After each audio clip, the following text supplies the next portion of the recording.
Hello and welcome back to Organic Chemistry. My name is Todd Rothman. In this video, we're going to cover the structural characteristics that help us to determine whether we have an acid that's strong or weak or even a base. Okay, so this is what we're going to do in this video. The previous video, we went through the Bronsted-Lowry theory of acids and bases, and we did all the things related to using pKa values and some other information to determine whether an acid is strong or weak. In this video, like I said, we're going to talk more on the structural information. Now, I have to say, this video is super important for your whole semester and next semester, Organic Chemistry 2, because what we do here is, well, the tools that we're going to learn here, we're going to see over and over again throughout the whole year, okay? So it's important that you, at this early stage, when there isn't that much information, that you really get a good handle on the things I'm going to show you here, okay? So make sure to practice the problems when I assign them in this video set. Okay, so let's take a look. The first thing that we're going to talk about is basically what I wrote here is that the strength of an acid can be determined by looking at the conjugate base of that acid and determining its stability. You see, this is a very important characteristic.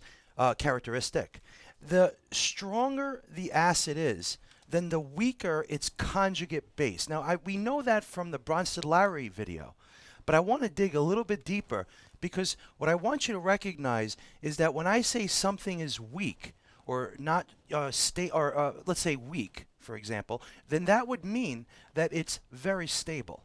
Things that are reactive, that aren't like weak, so a strong acid or a strong base, those things are very unstable. And that's why they're so strong. They want to do something to change its state, to change its situation that it's in, okay? So think about it in terms of life, okay? Because it really does apply at even this level here, this macroscopic level. And that is, imagine if you're struggling to pay your bills, then you're very unstable, right? And you're more willing to do whatever it takes to get that extra money to pay your bills.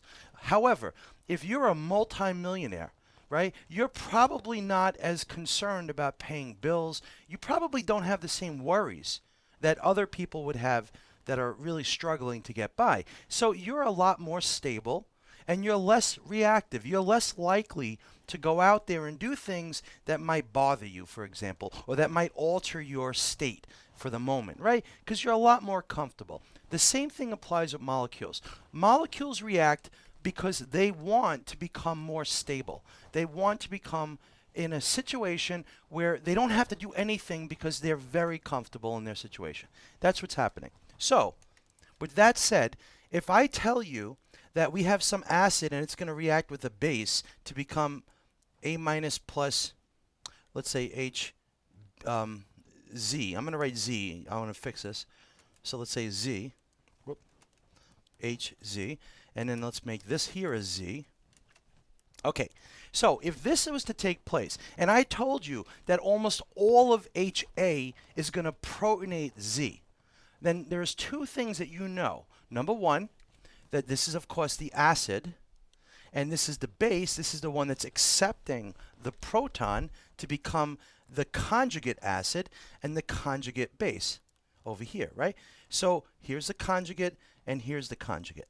Now, let's think a little bit more about what we're doing here.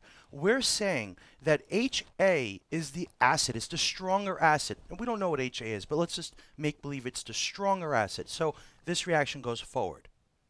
Well, that makes that since we know HA is the stronger acid, it is the unstable form. It's unstable, meaning it has this proton and it needs to get rid of it because it wants to gain the electrons. Okay, so it's unstable for whatever reason. Maybe it's positive, for example, and so then this becomes neutral. It doesn't always have to be positive, but what we note here is that for whatever reason, HA is unstable, and so it wants to lose a proton and become more stable by doing that. And so this is the strong side. This is a strong base. This is the weak side for both acid and base. Things go from strong, meaning unstable, more reactive, to weak, meaning stable, less reactive. That's the direction in which we go about doing things. So the strong acid becomes a weak conjugate base. The strong base becomes a weak conjugate acid. Now, let me point out something. This whole idea is also based upon criteria or conditions of the environment, right? So these two together might be the way we see it right here on paper. It might be that HA is a strong acid and Z is the strong base. However, we might put them in different environments, in which case they're different. Maybe they're not as strong or as an acid or a base. Maybe they're weaker. Maybe they're more stable in that other environment. So environment has a lot to do with this. Now that's something that we're going to talk about not in this video, but in a few videos from now. But I want you to think about that, right? So what is your perception of wealth? Well, if you're, let's say, living in a poverty location in the world, you probably could be wealthy and have very little, or not as much as, let's say, if you're living in Beverly Hills, right, where everybody seems to have money. You're probably going to have a different perception of what stability is for yourself. Same thing here. It's the same idea, okay? All right. So what we're going to do in this video is we're going to focus in on how we can look at this right here, A, and decide how stable is it. Because the more stable it is, then the more acidic its conjugate acid is, right? So we're going to evaluate A in order to determine the acidity of its conjugate acid. So notice that I mentioned that here. It's very important. And again, remember, weak means more stable. So these are more stable. And again, this is a relative idea. It's dependent on the environment, and it depends on who's participating in that environment to decide whether or not this is true or not. And you'll see what I mean as we go forward. All right. Here it says that we can use, and I already mentioned this, but I'll just say it here, we can use the stability of the base to determine the strength of the conjugate acid. And it turns out that before we even look at this chart up here, I want to point out there are two general trends that we're going to work from. There are two general trends that we're going to work from. The first one is we're going to look at atomic trends. So we're going to look at the atom and learn some trends about atoms. And the second general trend is electronic trend. So atomic trend is things like the size of an atom, the electronegativity of an atom, and the charge of an atom. Okay? Whereas electronic are things like resonance, which we'll learn about in a little while. Well, you already learned a little bit about resonance. We'll learn more about it.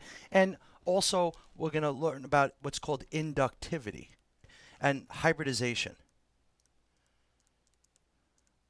Okay, so these are the 6 trends that we're going to discuss together. And it's going to be atomic related, and it's going to be electronic related trends. Okay, so again, looking up here, we're going to go through all these details, but here's a quick summary. And so the first one is when you're dealing with an atomic trend. 2 atoms, you want to decide which one is stronger as an acid, and you're going to use the atomic trend of the being on the same row on the periodic table. Or they might be on the same column, and so that's a size difference. Whereas hybridization, they might be the same atom, just different hybridizations of that atom. Okay?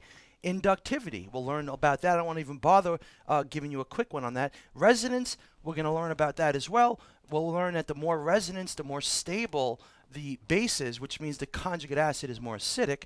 And then finally, charges, which we kind of already know, but it's here to organize things. Positive is more acidic when you're looking at the same atom type, and negative would be more basic when you're looking at the same atom type. Okay, now, regardless of what trend we're about to learn about, and we're going to go through all of these, 6 of these, what we want to recognize is the same pattern. No matter what I do, number 1, we're going to draw out the conjugate base for the acid given. That's the first thing.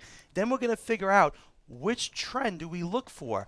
And I'll tell you, the general pattern is that you do atom trends first, atomic first, and then after that you do electronic. Okay, if you have to keep going to find a difference. So atomic first,